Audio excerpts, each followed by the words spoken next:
Mateo capítulo 5, versículos 1 al 12. Vamos en esta tarde, hermanos, a iniciar una serie de predicaciones que tiene que ver con las bienaventuranzas. ¿Sí? Mateo 5, del 1 al 12. Si usted puede ponerse de pie, por favor, en reverencia a la palabra de Dios. Dice así la palabra de Dios, Mateo 5, del 1 al 12.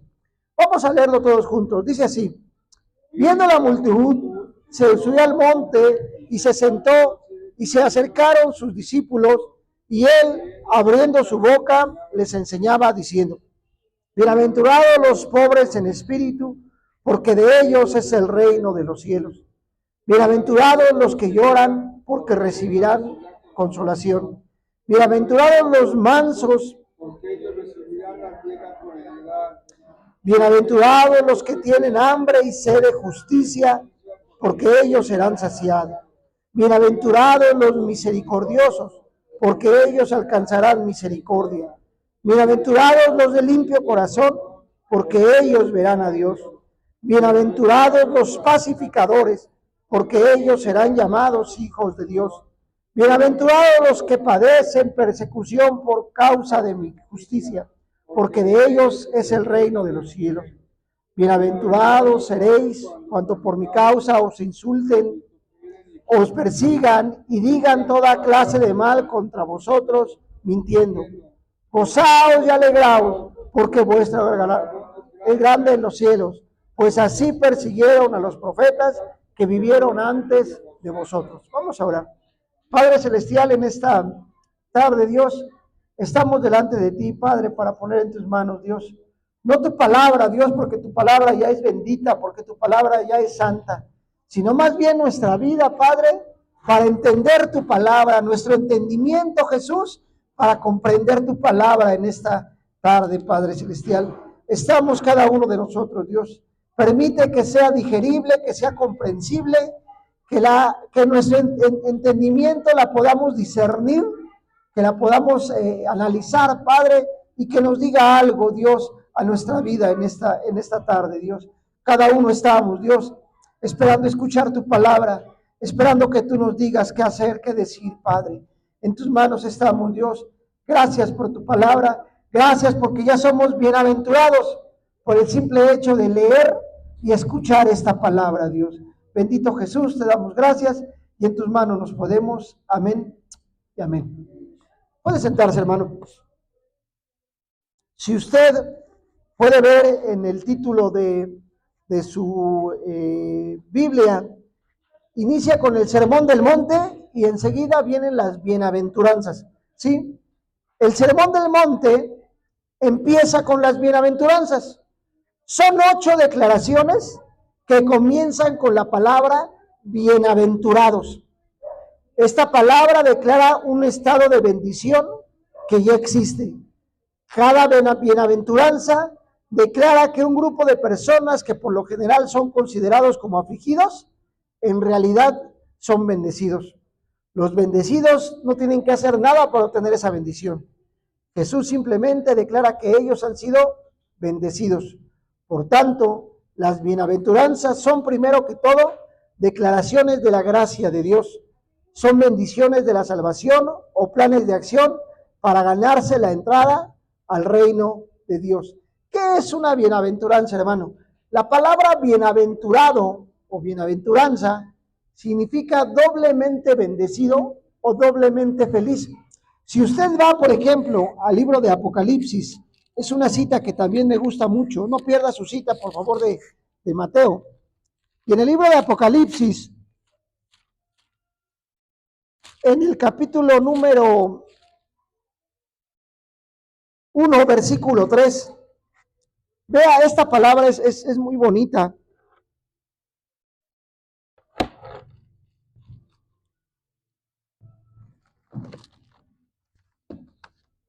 Apocalipsis 1:3 dice así: bienaventurado el que lee y los que oyen las palabras de esta profecía y guardan las cosas en ella escritas, porque el tiempo está cerca. Es decir, hermano, simplemente por leer y por escuchar la palabra de Dios, ya somos doblemente bendecidos o doblemente felices, simplemente por leerla. ¿Sabe que hay lugares, todavía hoy en día hay lugares donde no se puede leer la palabra de Dios? En los tiempos de la Guerra Fría, en esa pugna entre el capitalismo y el socialismo, particularmente en países socialistas, no se les permitía tener una Biblia. Y yo he escuchado testimonios de algunos hermanos, aquí Julia, a lo mejor que ella tiene un amigo polaco, ¿no? Bueno, que si es polaco, no, es norteamericano, pero evangelizó en Polonia. Uno que alguna vez predicó un jueves, se llama Josué, ¿verdad? Josué Laque. Bueno, eso, ¿sí? Bueno, ellos, en Polonia, por ejemplo, no se podía leer la Biblia. Y hay algún testimonio de un hermano que alguna vez dos testimonios, un hermano que traficaba, pero traficaba Biblias. Sí, como no podían entrar Biblias al país, las metían de manera ilegal. Nuevos Testamentos, estos que están en los hoteles, estos chiquitos, él los metía a su cajuela y los escondía. Y un día escuché yo ese testimonio que un día iba ahí a repartirlos y lo detiene la policía. Y que el hermano decía, Dios, muchas veces te pedimos que abras los ojos para que la gente vea, ¿no? Ahora te pido al revés, que cierres los ojos para que ellos no vean, te decía él, ¿no?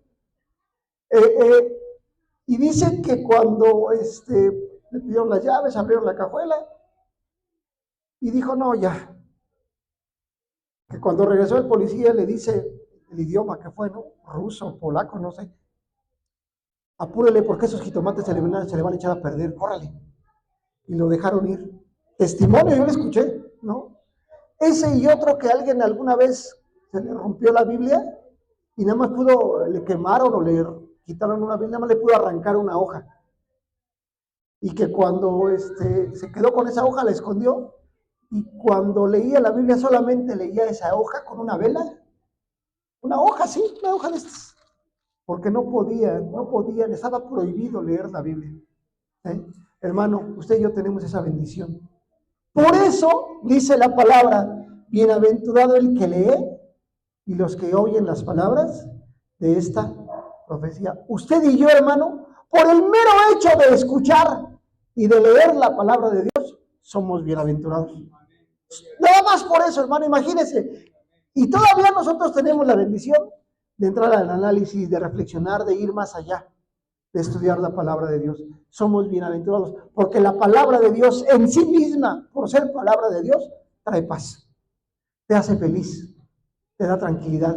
¿Sí? Así que, hermanos, hoy vamos a ver, regreso al libro de Mateo, en el capítulo número 5, ¿sí? Donde habla de las bienaventuranzas.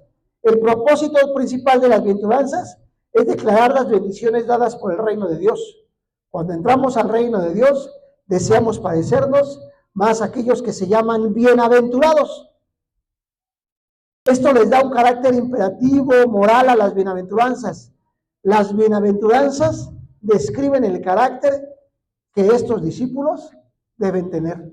Así que, hermano, hoy vamos a iniciar, les decía, una serie de predicaciones que tienen que ver con cada una de las 8 bienaventuranzas que vamos a ver en este pasaje de Mateo capítulo 5, del 3 al 12.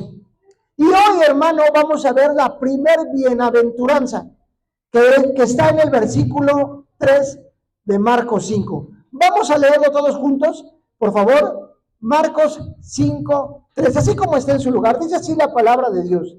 Bienaventurados los pobres en espíritu, porque de ellos es el reino de los cielos. Nuevamente, bienaventurados.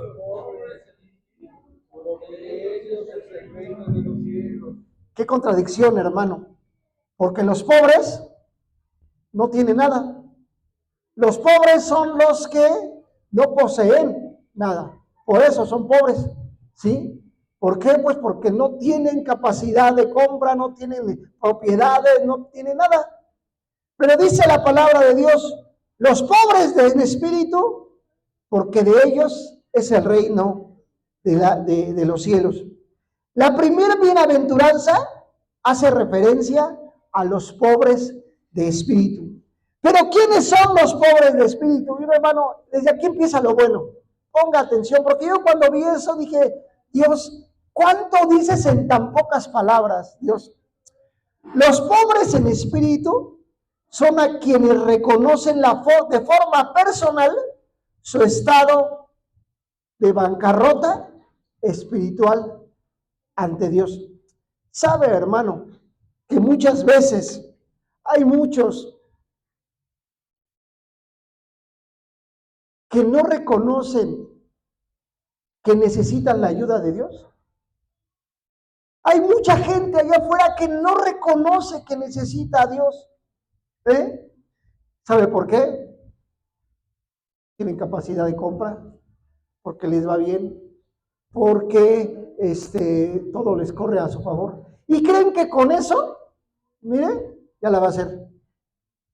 Y caigo otra vez en lo que platicábamos un poco al principio, ¿sí? Cuando uno está enfermo, hermano, la enfermedad duele, la preocupación es igual. Así esté en la clínica 68, ¿cuál es la que está aquí cerca?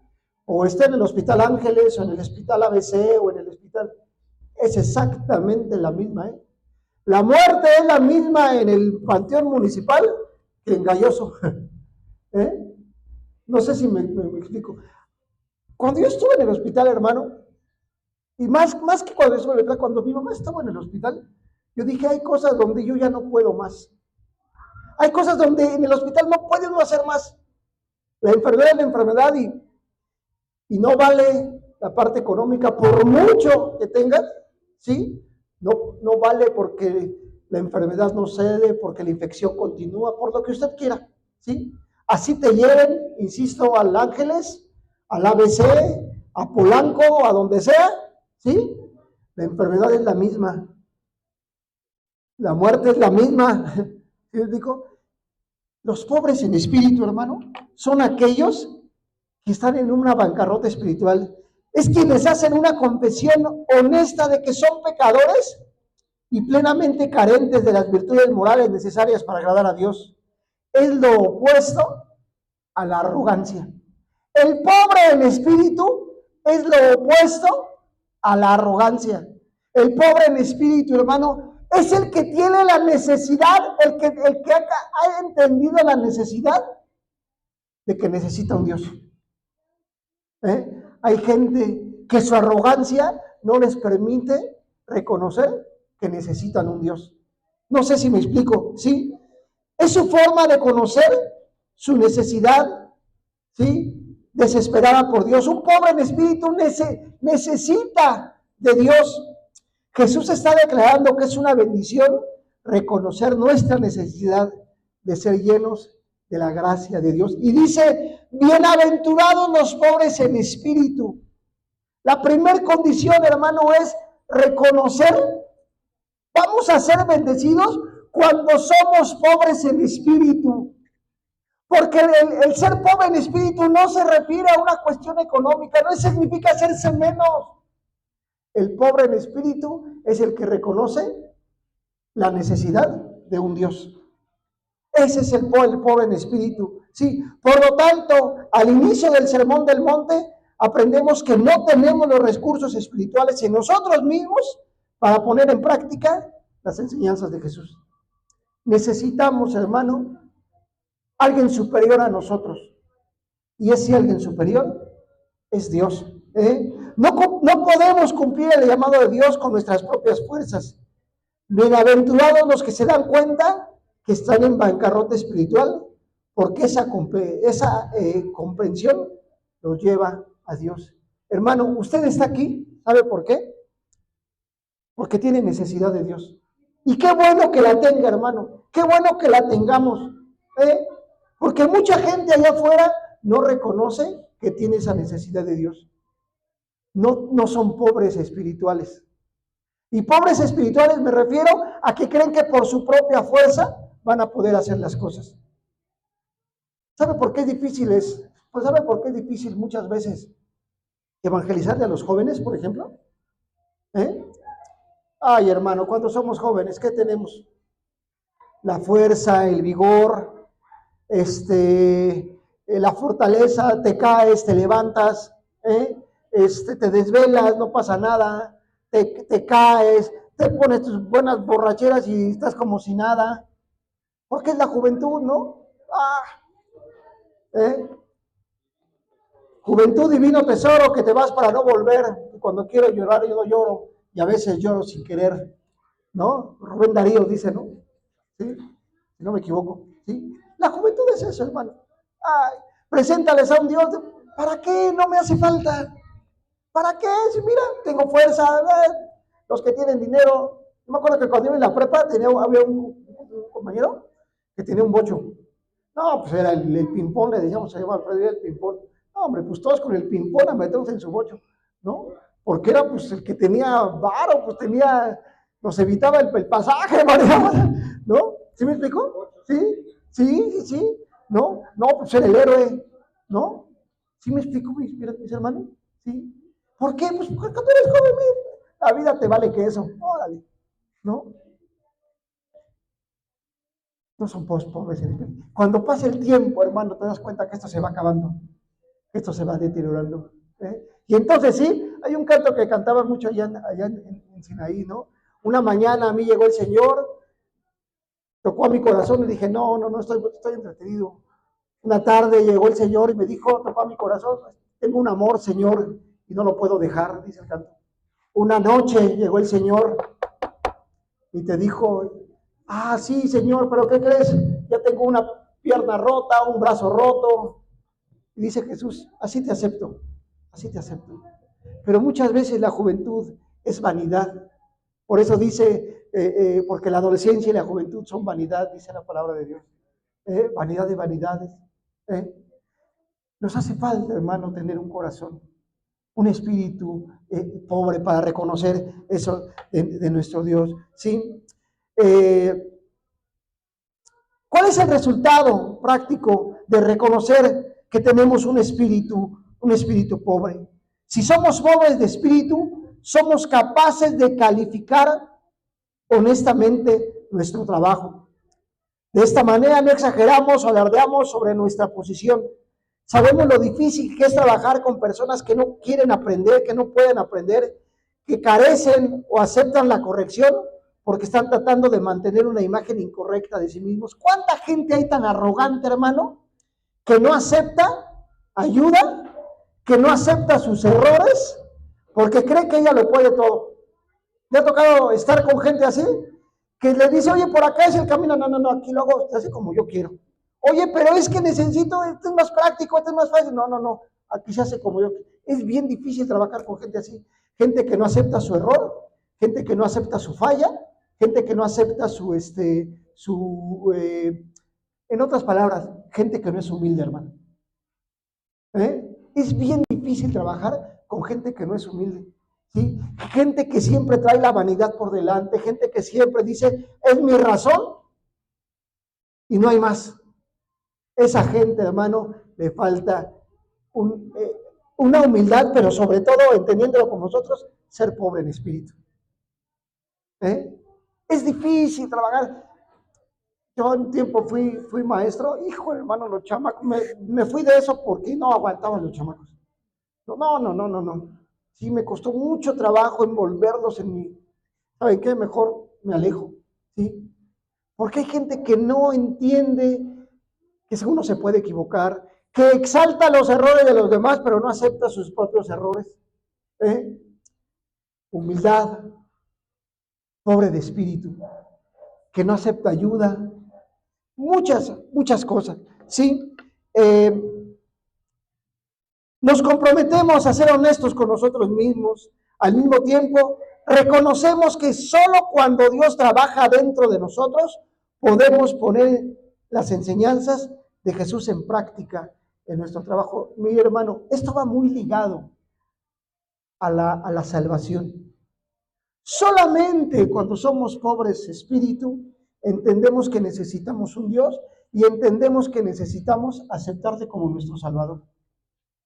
A partir de ahí, entendemos lo que es el significado de la humildad, el significado de la cooperación. Hace algunos años, hermano, todavía se tenía la idea de que el líder era el que tenía que hacer todo.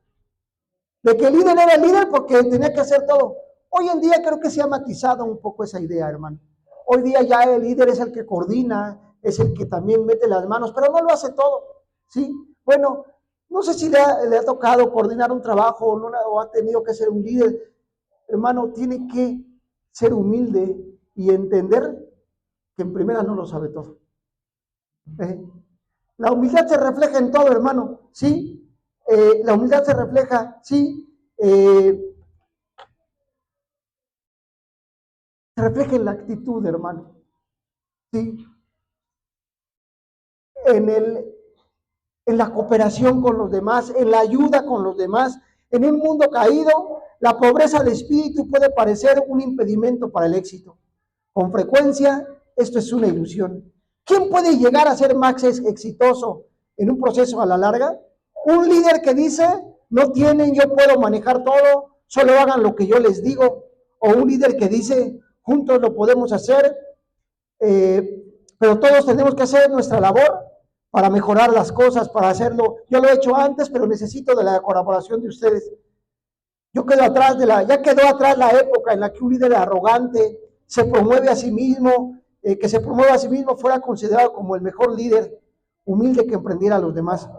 La primera señal característica de las compañías que alcanzan la grandeza duradera es que tienen un líder humilde. Mire, hermano, ¿y sabe quién es el mejor ejemplo de la humildad? Nuestro Señor Jesucristo. Nuestro Señor Jesucristo, Él sabía que no iba a estar siempre. ¿Y sabe qué hizo durante 3 años? Le enseñó a sus discípulos. Y la regaron durante los 3 años que estuvo Jesús con ellos. Reprobaron hasta el último examen, lo reprobaron. ¿Y sabe por qué lo digo? ¿Quiénes estuvieron con Jesús en la cruz? Solamente uno ya a lo lejos, y miren, una noche antes, el que le había dicho, no, yo iré contigo hasta la muerte, Jesús, y yo doy mi vida por ti. Mire, sacatón, porque a la primera lo negó 3 veces y vámonos. Pero la virtud de ellos es que una vez que Jesús se fue, entendieron y comprendieron el mensaje. Y entonces sí, y lo vamos a ver en el libro de los Hechos más adelante, cómo Pedro se levanta y en un solo discurso se convence a 3,000 personas de mínimo. A 3,000 personas de mínimo. Imagínense qué discurso. Pero ¿sabe qué? Aprendieron y la regaron muchas veces antes. El líder, hermano, le enseña, mete las manos. ¿Usted cree que Jesús iba en carroza mientras los otros iban caminando? No, hermano. Nuestro Señor Jesucristo también caminaba y también se cansaba y también tenía hambre y también, ¿sí? Nuestro Señor Jesucristo como líder metió las manos. Nuestro Señor Jesucristo como el que enseñaba también le entró, ¿sí? ¿Qué significa ser pobre en espíritu?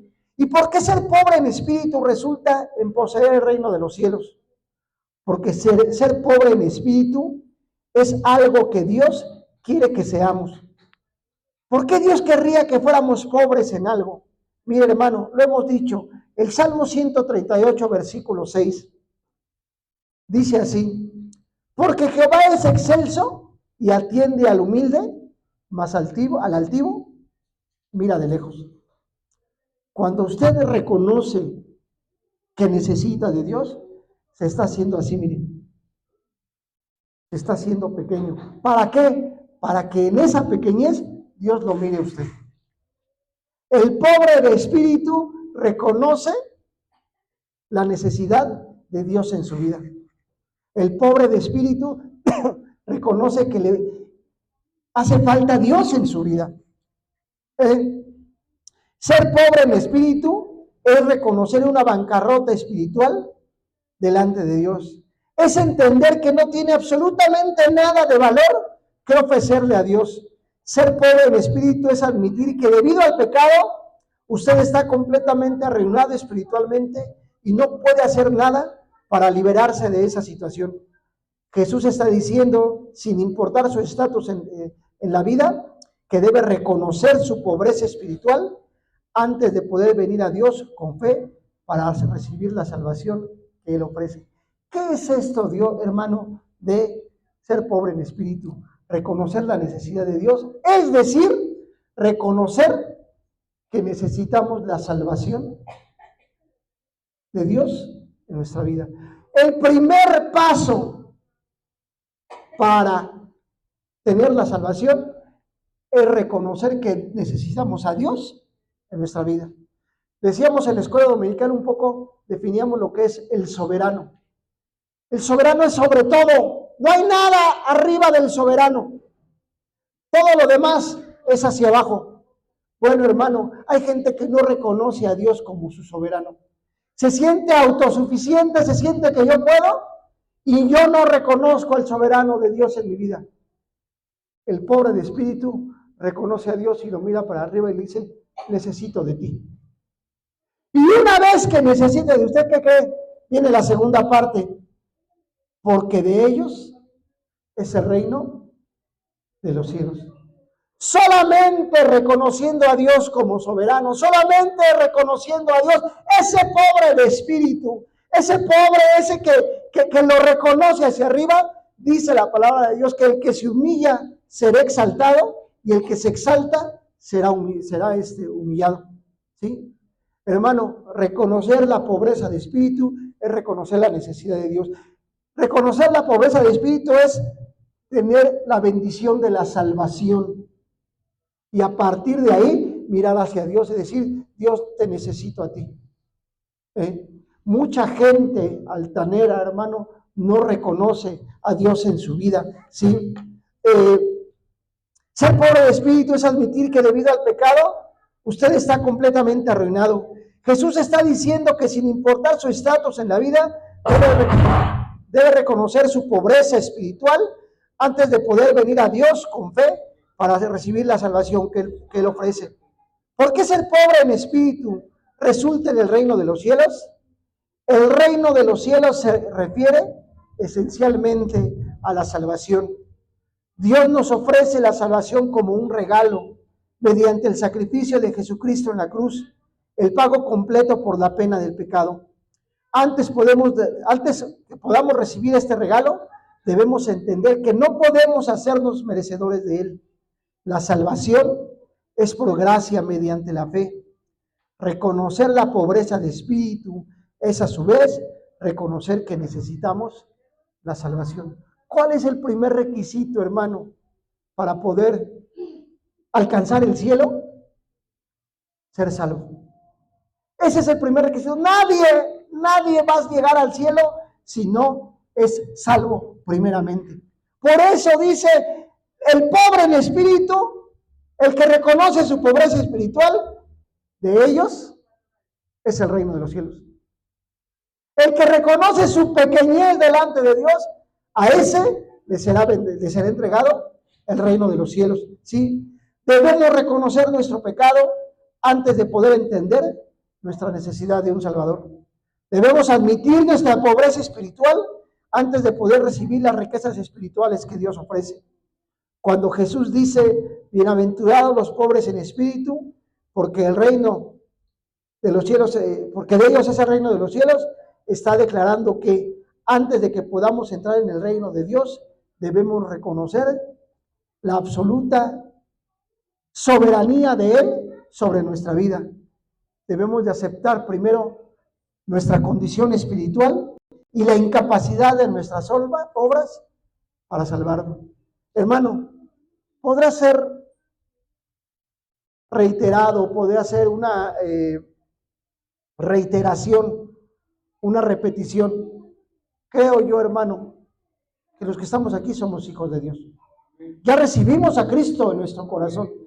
Pero, hermano, nunca lo debemos de olvidar. Nunca lo debemos de olvidar, porque es un principio básico de lo que creemos. ¿Sí? Si usted es hijo de Dios, usted está reconociendo que es pobre en espíritu, porque al reconocer como la pobreza espiritual, está asegurando el reino de los cielos. Y esa es la primera bienaventuranza. Bienaventurados los pobres en espíritu, porque de ellos es el reino de los cielos. Es decir, ningún arrogante, ninguno que diga que no necesita de Dios, va a estar en el cielo.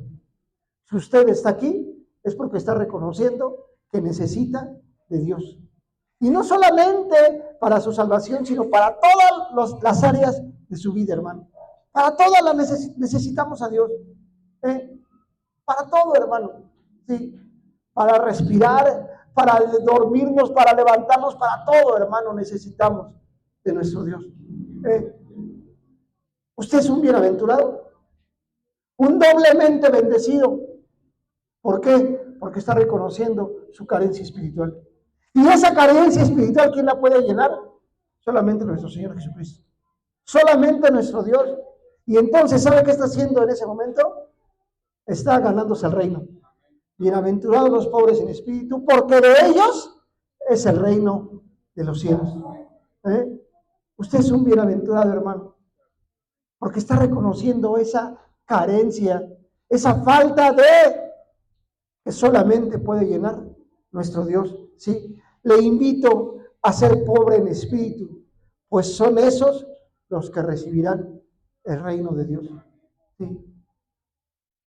Hermano, vamos a estar analizando las bienaventuranzas. A mí esta primera me gustó mucho. Dije, wow, Dios, cuánta verdad hay en tan solo una frase pequeña. Bienaventurados los pobres en espíritu. ¿No le parece una contradicción? Los pobres tienen el reino. ¿Cómo? Los pobres, los que no poseen nada, son dueños de un reino. ¡Ah, caramba! ¿Cómo está eso?